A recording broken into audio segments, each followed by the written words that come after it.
तो भाई लोग, स्पाइडरमैन ब्रांड न्यू डे का एक नहीं बल्कि दो टीजर ड्रॉप हो चुका है। और चाहे ये टीजर ट्रेलर सिर्फ कुछ सेकेंड ही का क्यों ना हो, लेकिन ये मार्वल के अपकमिंग स्पाइडरमैन इंस्टॉलमेंट के डायरेक्शन के बारे में काफी कुछ रिवील करता है। वैसे इन टीजर को ग्लिम्स कहना ज्यादा पसंद करूंगा, क्योंकि ये टीजर एक्चुअली बस कुछ सेकेंड ही का है, जो कब शुरू होता है और कब होता है खत्म पता ही नहीं चलता। लेकिन मुझे ये यकीन नहीं होता कि इस 10 सेकंड के टीजर को फर्स्ट 24 आवर्स के अंदर ही 77 मिलियन का व्यू मिला है, जो एमसीयू के प्रीवियस मूवी जैसे थंडरबोल्ट और फैंटास्टिक फोर के टीजर से, मेरा मतलब प्रॉपर टीजर से बहुत ज्यादा है। जिससे एक बात तो कंफर्म हो ही जाती है कि स्पाइडरमैन ब्रांड न्यू डे का फैन हुड या स्पाइडरमैन का फैन बेस कितना स्ट्रॉन्ग है। और इन्हीं कुछ सेकेंड के अंदर स्पाइडरमैन के नए सूट के रिगार्डिंग हमें बहुत सारे डिटेल्स भी देखने को मिलते हैं। अगर स्पाइडरमैन ब्रांड न्यू डे के सूट को सही से देखो तो पता चलता है कि ये नो वे होम वाला सूट नहीं है, बल्कि एक अलग लेवल का आइकॉनिक सूट है।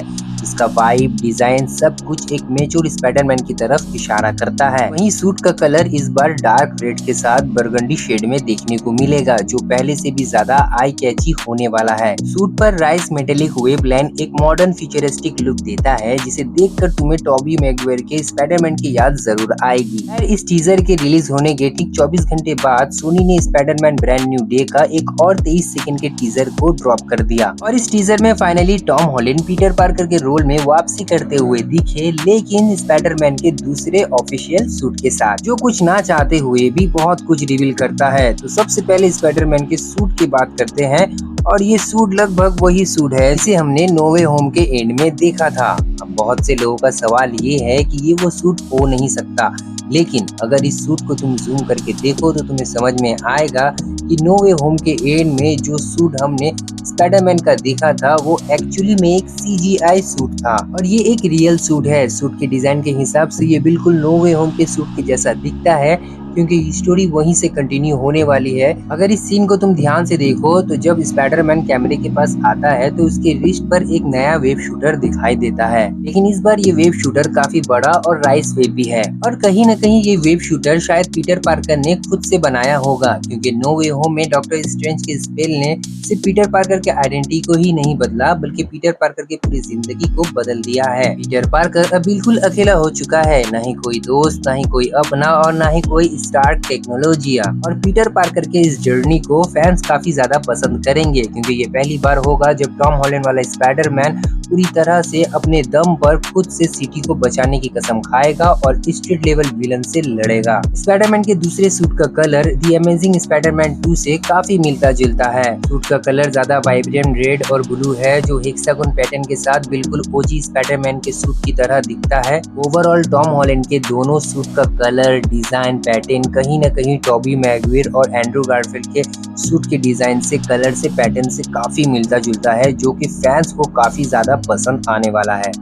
ऊपर से पीटर पार्कर का नया web hair style clearly show करता है कि इस बार पीटर पार्कर भी फाइनेंशियल स्ट्रगल से जूझ रहा है। Spiderman brand new day Tom Holland की पहली ट्रिलॉजी के कंपेयर में बहुत ज्यादा डार्क और सीरियस होने वाला है, और कहीं न कहीं इस मूवी ने विलन्स के स्टेक को काफी ज्यादा हाई कर दिया है, क्योंकि इस बार Spiderman brand new day movie में हमें एक नहीं, दो नहीं, बल्कि बहुत सारे विलन्स देखने को मिलेंगे। मूवी के इवेंट स्ट्रीट लेवल पर फोकस ज्यादा करेगा, लेकिन कहीं न कहीं कॉस्मिक लेवल का कुछ न कुछ जरूर देखने को मिलेगा। लेकिन इस विलन के झुंड में स्पाइडरमैन अकेला बिल्कुल भी नहीं है, क्योंकि इस बार स्पाइडरमैन का साथ टीम अप करने के लिए खुद पनिशर और हल्क बाबा आने वाले हैं, लेकिन एक ट्विस्ट के साथ। जी हाँ, अब वो ट्विस्ट क्या है ये बात हम सब जानते हैं कि हल्क, पनिशर, स्पाइडरमैन हीरो होने के बावजूद भी अपने अलग अलग माइंडसेट के साथ खुद को रिप्रेजेंट करते हैं।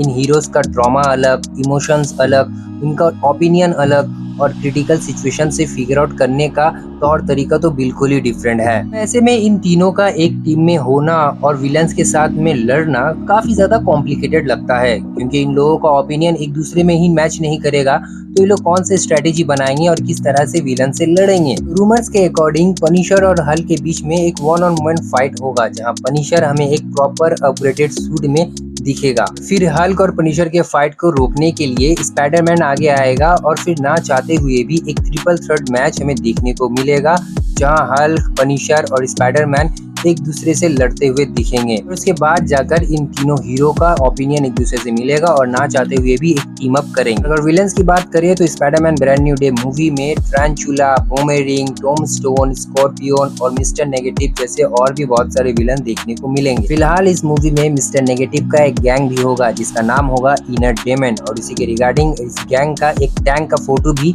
सेट पर नोट किया गया है, जो देखने में काफी ज्यादा इंप्रेसिव लगता है। ओवरऑल मूवी का स्टोरी क्या है, मूवी का मेन प्लॉट क्या है, अभी तक कुछ रिवील नहीं हुआ है, लेकिन बहुत से कैमियोज देखने को जरूर मिलेंगे। और जबकि Spiderman brand new day doomsday से पहले रिलीज होने वाला है, तो एक आरडीजे का पोस्ट क्रेडिट सीन तो जरूर मैं एक्सपेक्ट करूंगा, ऑफ कोर्स, जिसे हमारे पोस्ट क्रेडिट सीन को रूसो ब्रदर्स ही डायरेक्ट करेंगे।